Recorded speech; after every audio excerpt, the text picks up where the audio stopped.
ദൈവനാമത്തിന് മഹത്വമുണ്ടാകട്ടെ. ബഹുമാനമുള്ള അച്ഛൻ, കർത്താവിൽ പ്രിയരെ, ക്രിസ്തേശുവിൽ നിങ്ങൾക്ക് എല്ലാവർക്കും സ്നേഹവന്ദനം ആദ്യമേ അറിയിക്കട്ടെ. ഇന്ന് സുവിശേഷ ഭാഗമായി നാം വായിച്ചു കേട്ട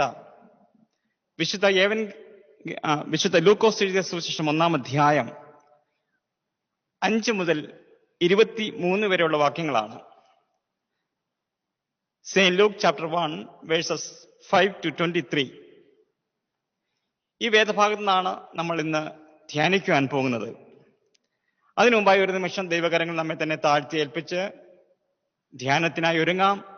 നമുക്ക് പ്രാർത്ഥിക്കുകയും ചെയ്യാം. ഞങ്ങളുടെ പ്രിയ കർത്താവേ, വചനത്തിന് മുമ്പിൽ ഞങ്ങളായിരിക്കുന്നു. ഈ വചനം ഹൃദ്യമായി ഞങ്ങളോട് ഇടപെടണമേ. വചനം ആശ്വാസമായി, ധൈര്യമായി, സൗഖ്യമായി ഞങ്ങളുമേൽ ആവസിക്കണമേ. വചനത്തിന്റെ നാഥനായ കർത്താവേ, അവിടുന്ന് ഞങ്ങളിലേക്ക് ഇറങ്ങി വരണമേ.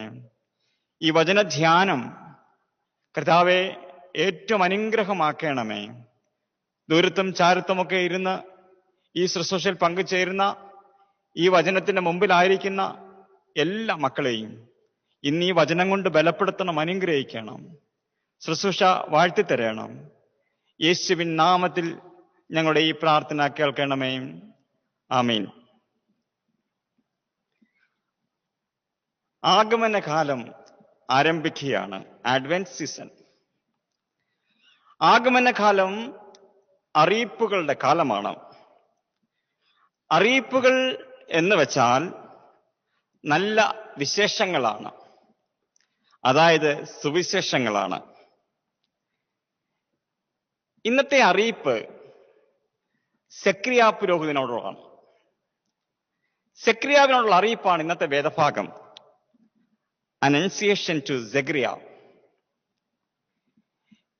ഇന്ന് ഈ വേദഭാഗത്ത് നിന്ന് സെക്രിയ പുരോഹിതന്റെ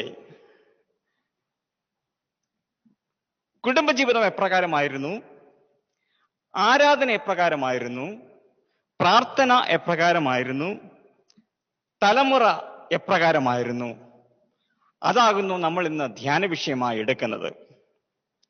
അതുകൊണ്ട് ഈ വേദഭാഗത്തു നിന്നും 4 ചിന്തകൾ നിങ്ങളുമായി പങ്കുവെക്കണം എന്ന് ഞാൻ ആഗ്രഹിക്കുകയാണ്. ഒന്ന്, സെക്രിയ പുരോഹിതന്റെ ജീവിതം അതെപ്രകാരമായിരുന്നു. 6-ാം വാക്യം അവിടെ പറയുന്നു, ഇരുവരും ദൈവസന്നിധിയിൽ നീതിയുള്ളവരും കർത്താവിന്റെ സകല കൽപ്പനകളിലും ന്യായങ്ങളിലും കുറ്റമില്ലാത്തവരായി നടക്കുന്നവരുമായിരുന്നു.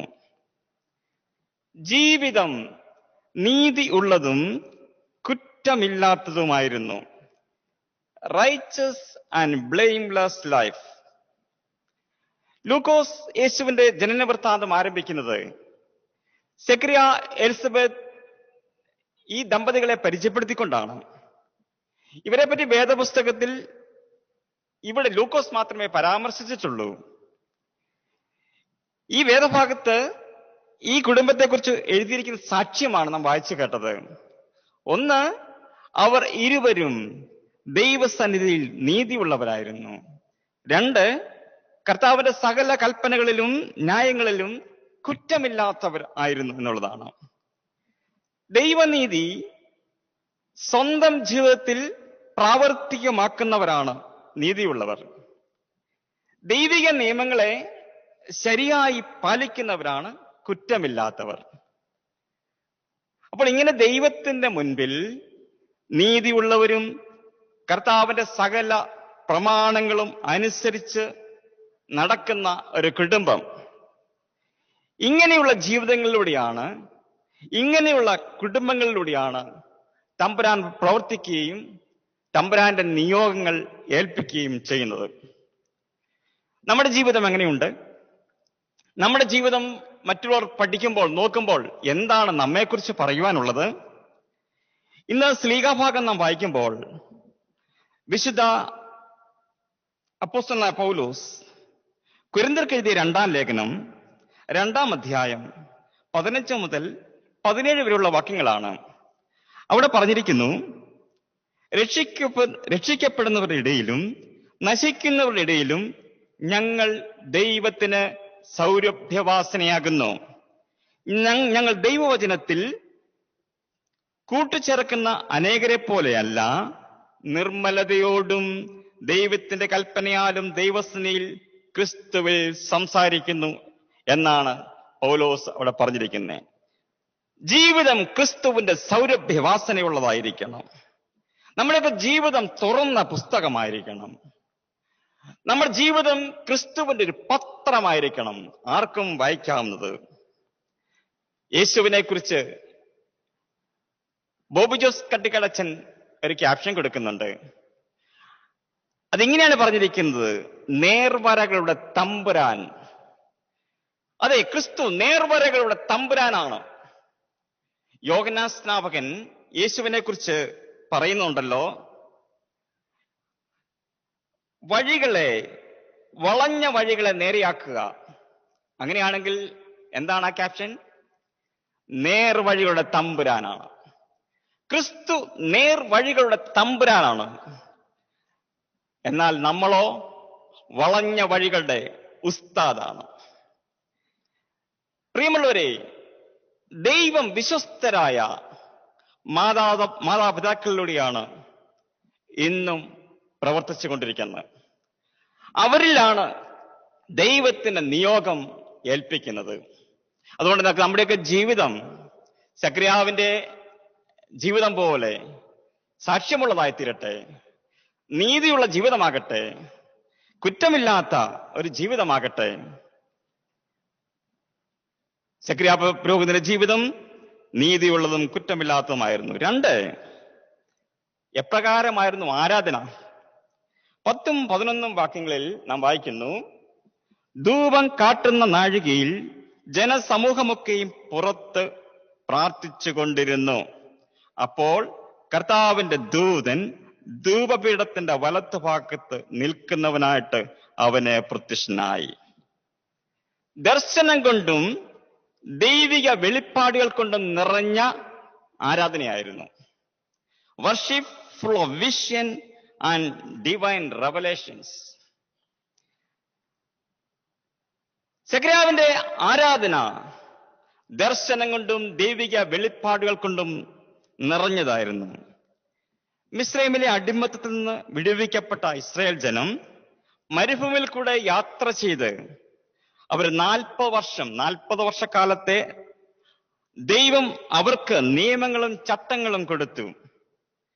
ആരാധനയ്ക്ക് നേതൃത്വം നൽകുവാൻ അഹ്റോന്റെ പുത്രന്മാരെ പുരോഹിതന്മാരായി നിയമിച്ചു. ഇന്ന് നാം 1-ാം പാഠഭാഗം വായിച്ചത് ദിനവൃത്താന്തങ്ങളുടെ 1-ാം പുസ്തകം 24-ാം അധ്യായമാണ്. അവിടെ ഇത് പറയുന്നുണ്ട്. എന്നാൽ ദാവീദ് രാജാവിന്റെ കാലത്ത് ആരാധനയ്ക്ക് ക്രമീകരണം വരുത്തിയപ്പോൾ പുരോഹിതന്മാരെ 24 കൂറുകളായി തിരിച്ചു. അതിൽ 8ാമത്തെ ഗണമാണ് അബിയാക്കൂർ എന്ന് പറയുന്നത്.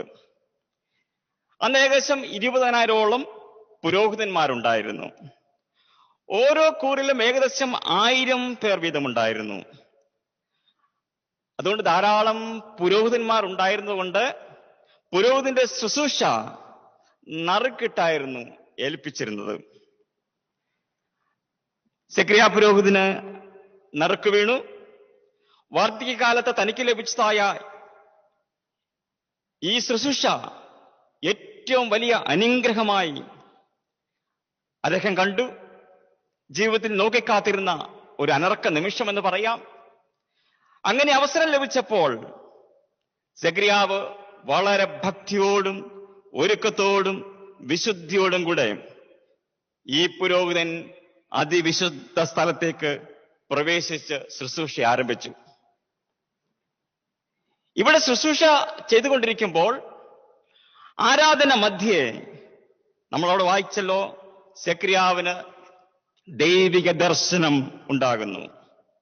ധൂപം കാട്ടുന്ന നാഴികയിൽ ജനമൊക്കെയും പ്രാർത്ഥിച്ചുകൊണ്ടേയിരുന്നു. നോക്കുക, അതിപരിശുദ്ധ സ്ഥലത്ത് നിന്നുകൊണ്ട് പുരോഹിതൻ ശുശ്രൂഷ ചെയ്യുകയാണ്, ജനം പ്രാർത്ഥിച്ചുകൊണ്ടിരിക്കുകയാണ്. പ്രിയമുള്ളവരെ, പുറത്ത് പ്രാർത്ഥിക്കുന്ന ജനമാണ് പുരോഹിതന്റെ ഏറ്റവും വലിയ ബലം.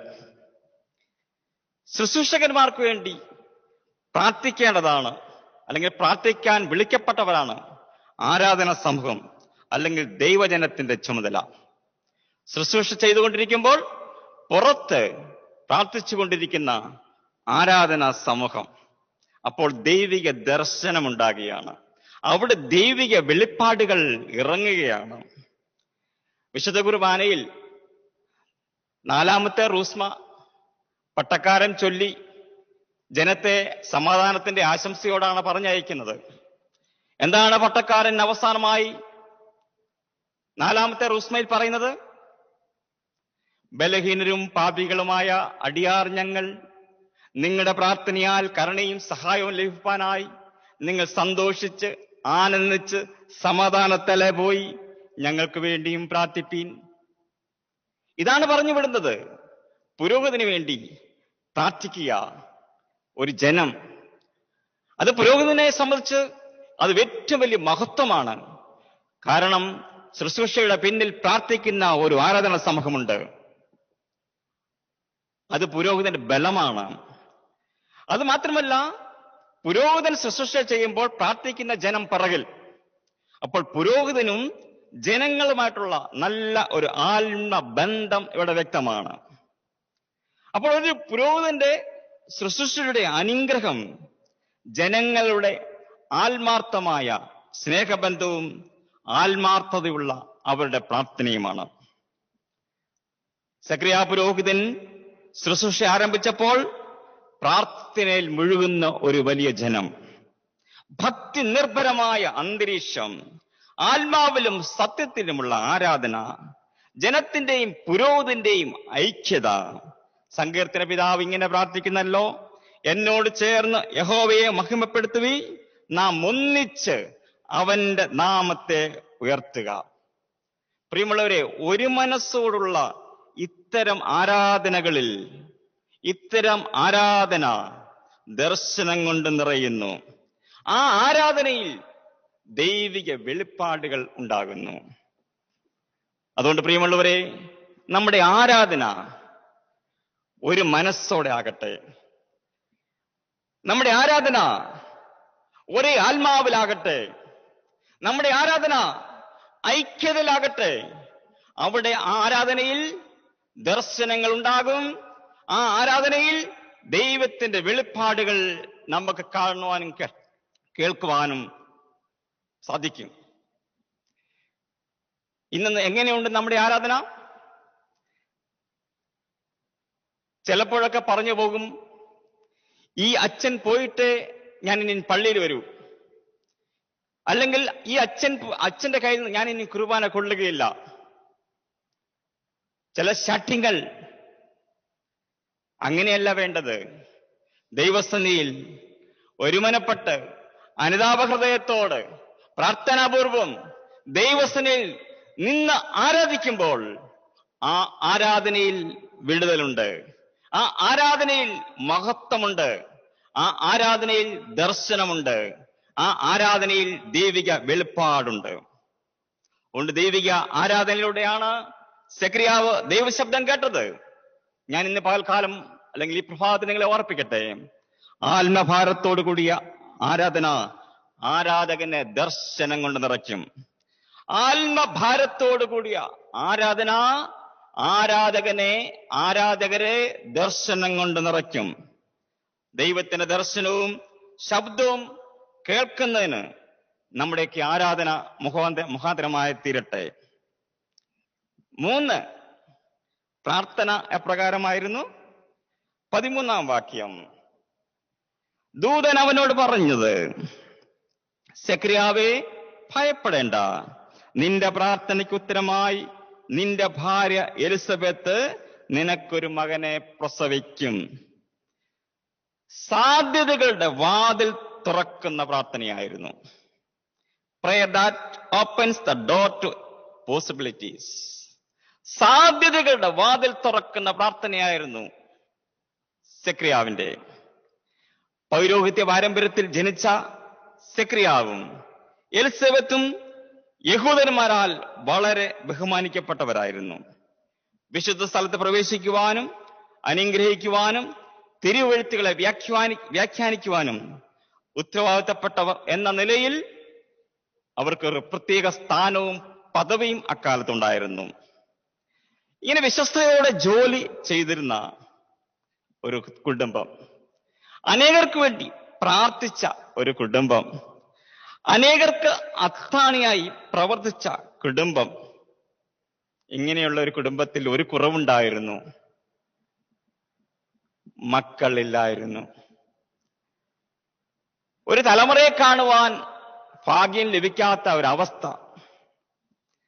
തലമുറകളെ സമ്മാനിക്കുവാൻ കഴിഞ്ഞില്ലെങ്കിൽ നമുക്കറിയാം അവരുടെ വേദന. സമൂഹത്തിൽ അവർ നിന്ദിക്കപ്പെടുന്നു, ഒരു ഭാവി ഇല്ലാതായിത്തീരുന്നു.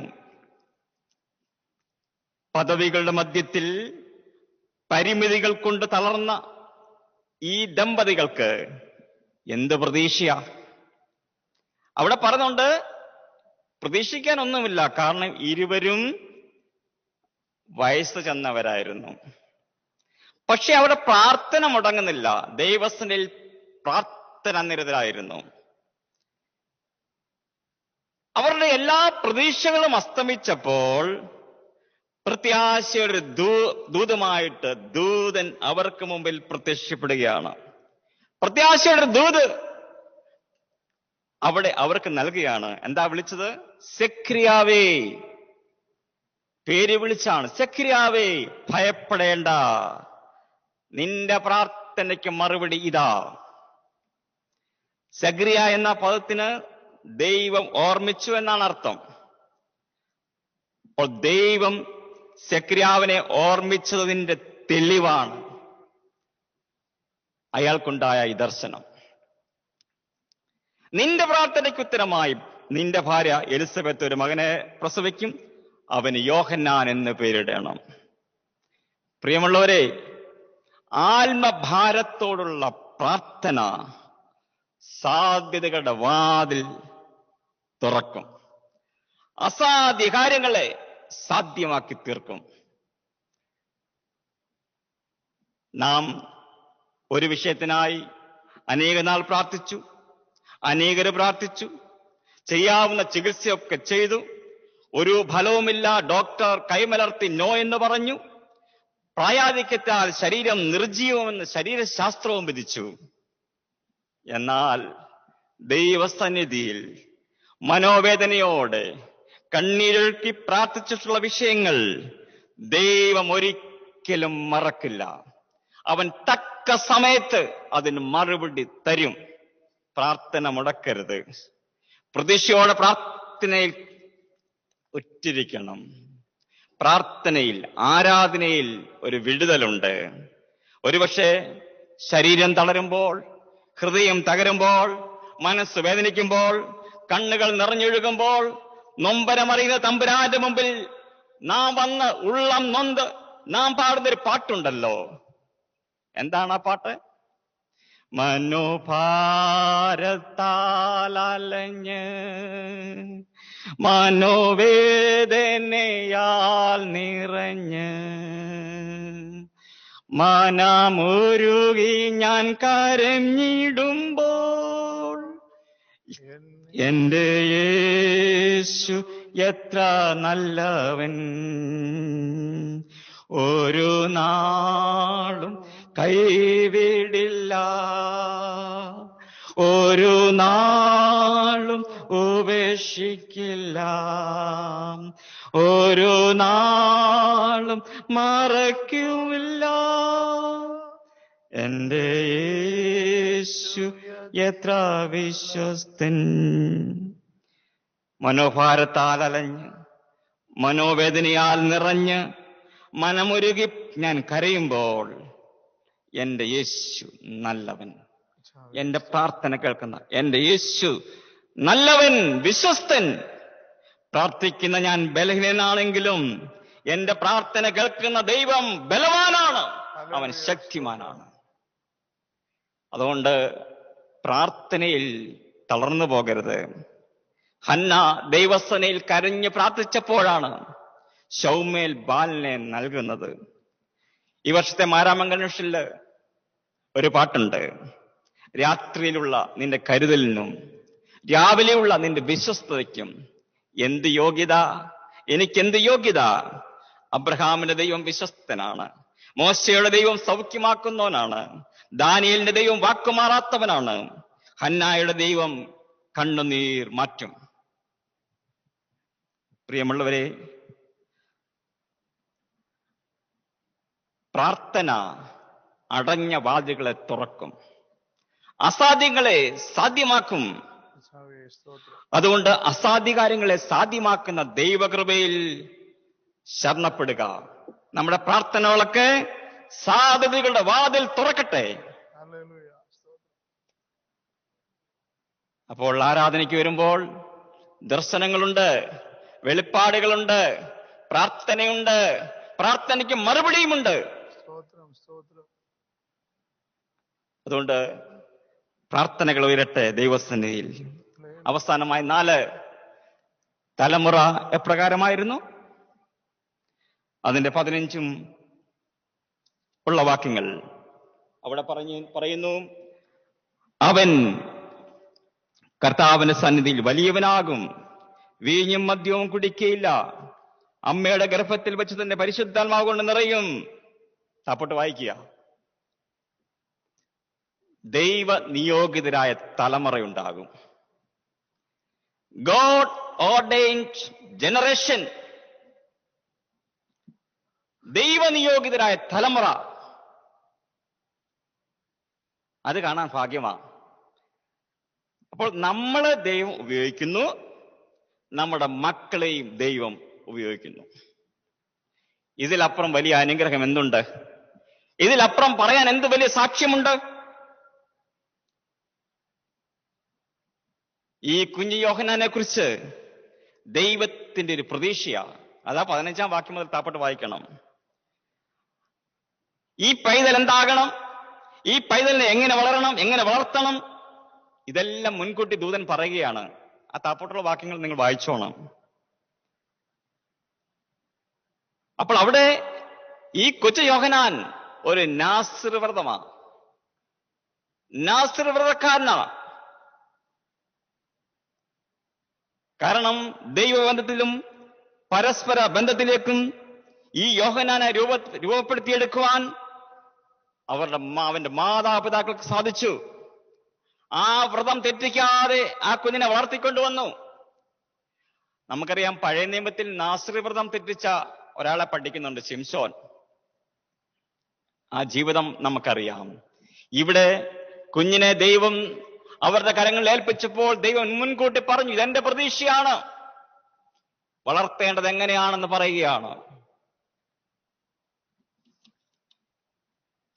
പ്രിയമുള്ളവരെ, ഈ മാതാപിതാക്കളുടെ ജീവിതവും ആരാധനയും ഭക്തിയും പ്രാർത്ഥനയും ദൈവ വഴികളിലെ അവരുടെ നടപ്പും ആഴമായ അവരുടെ ദൈവിക വിശ്വാസവും ഈ കൊച്ചു യോഹന്നാന്റെ വിശ്വാസ രൂപീകരണത്തിന് ഏറെ സഹായിച്ചു, ഏറെ സ്വാധീനിച്ചു. മക്കളുടെ വിശ്വാസ രൂപീകരണത്തിൽ മാതാപിതാക്കളായ നമുക്ക് ഏറെ പങ്കുണ്ട്, മറക്കരുത്. ഇന്ന് പലപ്പോഴും നമ്മൾ പറയാൻ ശ്രമിക്കും, ഇന്ന് നല്ല അച്ഛന്മാരില്ല, നല്ല ഡോക്ടേഴ്സ് ഇല്ല, നല്ല അധ്യാപകരില്ല, നല്ല എഞ്ചിനീയേഴ്സ് ഇല്ല. ഇങ്ങനെ നാം പറയുമ്പോൾ അതിന്റെ ഉത്തരം ഒന്നേ ഉള്ളൂ, കാരണം നല്ല മാതാപിതാക്കളില്ല. അതതിന് കാരണം. ലബനോൻ എഴുത്തുകാരനായ ഖലീൽ ജിബ്രാന്റെ സുന്ദരമായൊരു ഇംഗ്ലീഷ് കവിതയുണ്ട്. അദ്ദേഹം ആ കവിതയിൽ ഇങ്ങനെയാ പറഞ്ഞിരിക്കുന്നത്: your children are not your children, they are sons and daughters of life's longing for itself. They came through you but not from you, and now they are with you, yet they belong not to you.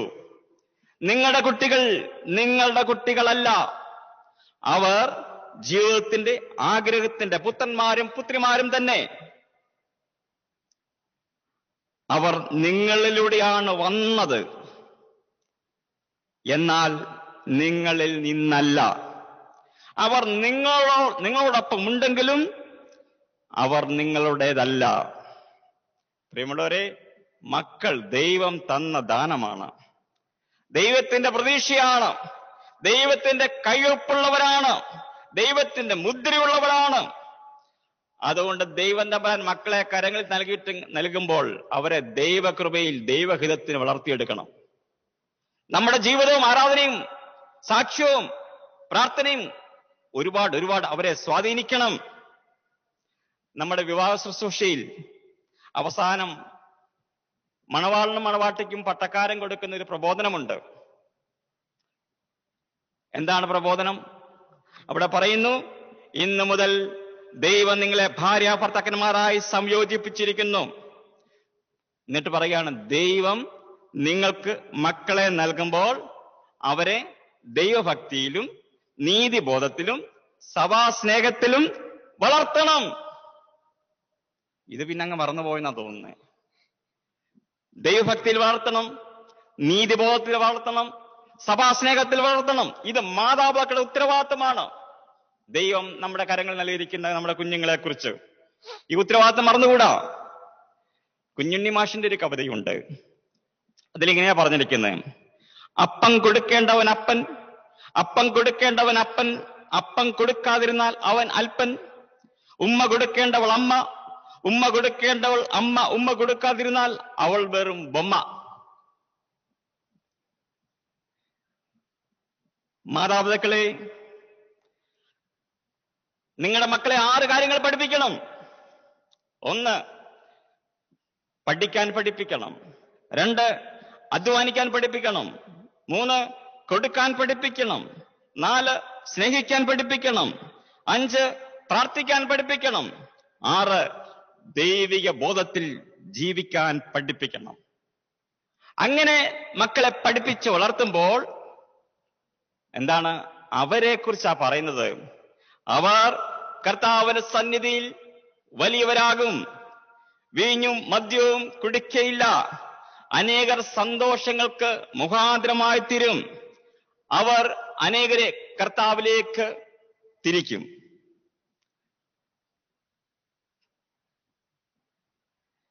പഠിക്കാൻ മക്കളെ സ്കൂളിൽ കൊണ്ടുവിടും, മറ്റൊന്നും കൊടുക്കില്ല.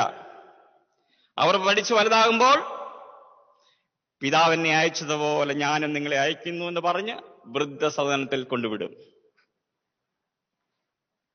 അതുകൊണ്ട് ദൈവകൃപയിൽ നമ്മുടെ മക്കൾ വളരട്ടെ, തലമുറ അനുഗ്രഹിക്കപ്പെട്ടതായി തീരട്ടെ, കർത്താവിന്റെ സന്നിധിയിൽ അവർ വലിയവരാകട്ടെ, അനേകരെ കർത്താവിനായി ഒരുക്കട്ടെ. തലമുറകൾ നന്മയുടെ നീർച്ചാലുകളായിരിക്കണമെങ്കിൽ, സാക്ഷ്യത്തിന്റെ കൂടാരമായി തീരണമെങ്കിൽ അവർക്ക് വേണ്ടി കരഞ്ഞു പ്രാർത്ഥിക്കുന്ന മാതാപിതാക്കൾ ഉണ്ടാകണം. ഞാൻ എൻ്റെ വാക്കുകളെ ചുരുക്കാൻ പോവുകയാണ്. നാം ഇന്ന് ധ്യാനിച്ചത് സക്രിയ പുരോഹിതന്റെ ജീവിതം എപ്രകാരം എന്നുള്ളതാണ്. 4 ചിന്തകൾ ഞാൻ നിങ്ങളുമായി പങ്കിട്ടു. 1, കുടുംബജീവിതം നീതിയുള്ളതും കുറ്റമില്ലാത്തതുമായിരുന്നു. 2, ആരാധന ദർശനം കൊണ്ടും വെളിപ്പാടുകൾ കൊണ്ടും നിറഞ്ഞതായിരുന്നു. 3, പ്രാർത്ഥന സാധ്യതകളുടെ വാതിൽ തുറക്കുന്നതായിരുന്നു. 4, തലമുറ ദൈവനിയോഗത്താൽ അനുഗ്രഹിക്കപ്പെട്ടതായിരുന്നു. എന്നെ കേൾക്കുന്ന പ്രിയമുള്ളവരെ, നമ്മുടെ കുടുംബജീവിതം സാക്ഷ്യമുള്ളതായി തീരട്ടെ. നമ്മുടെ ആരാധന ദർശനം കൊണ്ട് നിറയട്ടെ. നമ്മുടെ പ്രാർത്ഥന അസാധ്യങ്ങളുടെ വാതിലുകൾ തുറക്കട്ടെ. നമ്മുടെ മക്കൾ ദൈവഹിതത്തിൽ വളരട്ടെ. ഈ വചനങ്ങളാൽ ദൈവം നമ്മെ അനുഗ്രഹിക്കട്ടെ.